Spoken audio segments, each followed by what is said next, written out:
Hi friends, எல்லோரும் எப்படி இருக்கீங்க? நான் ரொம்பவே நல்லா இருக்கேன்.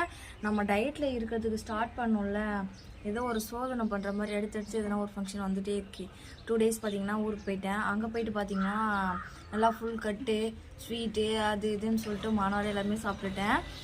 சாப்பிடாம இருக்கலாம் அப்படின்னு சொல்லிட்டு இன்றைக்கி காலையிலேருந்து வந்துட்டுலாம் குடித்தேன், எக்ஸசைஸ் பண்ணேன். ஆனால் அங்கேருந்து ஊர்லேருந்து வர அப்போ பார்த்தீங்கன்னா ப்ரெட் அல்வா கொஞ்சம் எடுத்துகிட்டு வந்தேன்னா, பாருங்கள் சாப்பிட்டுட்டு தான் உங்ககிட்ட பேசிகிட்டு இருக்கேன். ப்ரெட் அல்வா எடுத்துகிட்டு வந்தேன், அதையும் வந்து சாப்பிடாம இருக்க முடியல. சரி, இன்றைக்கி ஒரு நாள் கொஞ்சம் மறுபடியும் லீவ் விட்டுட்டு நாளையிலேருந்து திரும்பவும் ஸ்டார்ட் பண்ணலாம் அப்படின்னு சொல்லிட்டு பிளான் பண்ணி வச்சுருக்கேன். இன்றைக்கி ஈவினிங்கும் பார்த்திங்கன்னா ஃப்ரெண்டோட பையனுக்கு வந்து பர்த்டே, அதனால் அந்த பர்த்டே ஃபங்க்ஷன்லாம் முடிச்சுட்டு சாப்பிட்டுட்டு அங்கேயும் நல்லா வயிறு ஃபுல்லாக சாப்பிட்டுட்டு நாளையிலேருந்து ஸ்டார்ட் பண்ணலாம் அப்படின்னு பிளான் பண்ணி வச்சுருக்கேன். சரி, ஓகே, ஈவினிங் வந்து பார்க்கலாம். ஈவினிங் நான் என்ன சாப்பிட்றேன் அப்படின்னு சொல்லிட்டு உங்க கூட ஷேர் பண்ணுறேன். வீடியோ பிடிச்சிருந்தா மறக்காம சேனலை சப்ஸ்கிரைப் பண்ணிக்கோங்க. பாய்.